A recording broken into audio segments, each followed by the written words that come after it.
For many Jews, Poland is inextricably associated with the Holocaust and little else.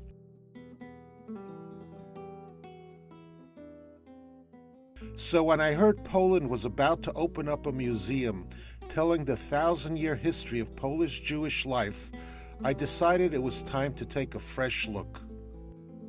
Makes the great synagogue. To get a better idea of how Poland has changed since the war, I went along with Dasha, a Holocaust survivor who lives in New York.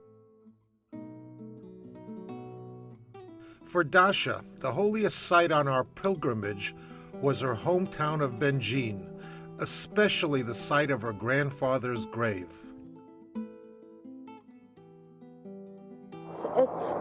It's like saying goodbye for good this time. Because I don't think I will ever, no matter how much longer I will live from now on, I don't think I'll ever come back here. No, that's it. That's the last.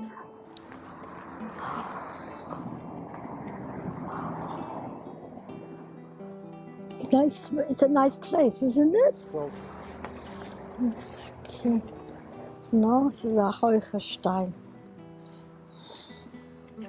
our difficulty finding her grandfather's grave was making Dasha increasingly nervous. When we finally found him, her relief was palpable.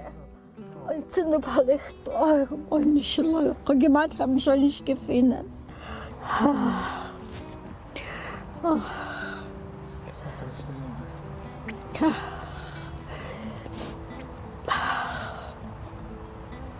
Brennt sich.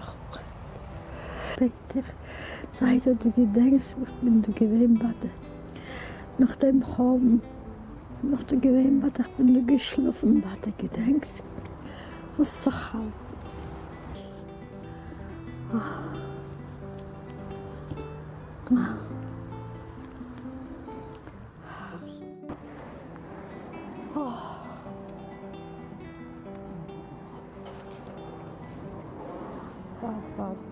Heilige Stutt. A heilige Stutt. This? In Będzin, we met Piotr and Karolina, a Polish couple who preserve their town's Jewish history. A tu jest Pani Karolina. Karolina. No bardzo dziękuję, że mnie odwiedza. Piotr and Karolina have a special place they want Dasha to see. Cukermanowie są. No naprawdę, że nie są jacyś.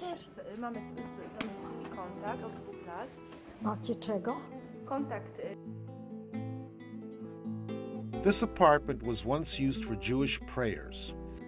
Piotr and Karolina rent it to keep the landlord from painting it over. They bring local students here to teach them about the Jews who once lived in their town. We believe it's so important for the history of Będzin, for our common history. We are not Jewish. We are doing it, that's what Piotr said, because it's a part of our history. My grandparents are from Będzin, my parents are from Będzin, grandparents, great-grandparents are from Będzin. So the Jews from here were neighbors of them, so... They were building this town, they were building the houses, they actually built this and a city, entire city, so we owe it to them, you say? This whole Jewish history of Będzin, of the region, was forgotten, and this is what I couldn't agree with. After the war, it was like erased totally. And it was like agreeing with Hitler that what he did, he wanted it, and after the war, during the communism time, we continued this policy. We decided that it can't go on like that.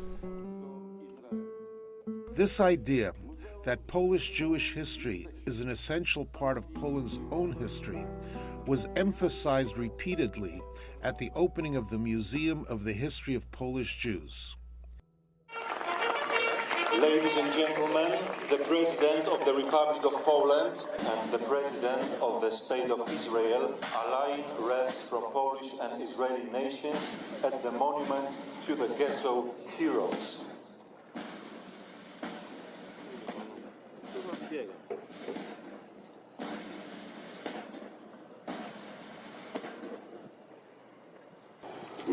się zrozumieć i w pełni przeżyć historii Polski bez znajomości historii Żydów polskich. Wynika to nie tylko z wielowiekowej obecności Żydów na naszych ziemiach, ale i ze znaczenia społeczności żydowskiej w wielu dziedzinach polskiego życia, w gospodarce, w kulturze, w nauce.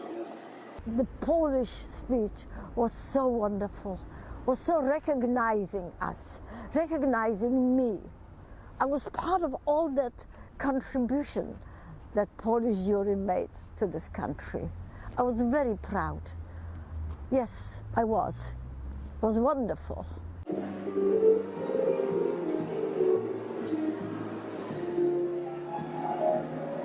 I see this museum as the face of the new Poland.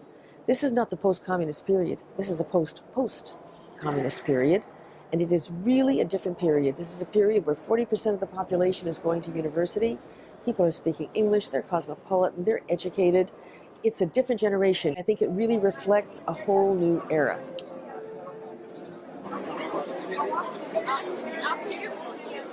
When I met the bishop and the priest, it was wonderful. The fact that I had a bishop putting his arms around me, a Jewish child who was always afraid of churches, who was always afraid of Poles. I was. Who always, when I saw a few boys together, I was always afraid they may throw stones at me. I was told to go to the other side of the street. I grew up in fears, I did. I grew up in fears over my father because he had a beard, and my brothers who had payas and were Hasidim.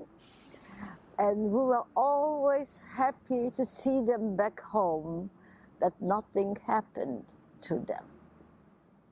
And here is this bishop, the symbol of the church, putting his arms around me. It felt good. It really did. Not to be, just the opposite. I felt that he was happy to see me. It felt good. Kind of mixed feelings, but it felt good. And I'm going away with a different feeling, seeing different changes. They're unbelievable. I'm so respectful of it. I hope, as old as I am, that I will still make another trip. I don't know. The perception has changed by both, the Poles and the Jews. Seeing Poland and the museum through a survivor's eyes makes it clear that hatred doesn't always have to be passed on from generation to generation. Perhaps no one is more qualified to set such an example than Poles and Jews. For Religion and Ethics News Weekly, this is Menachem Daum.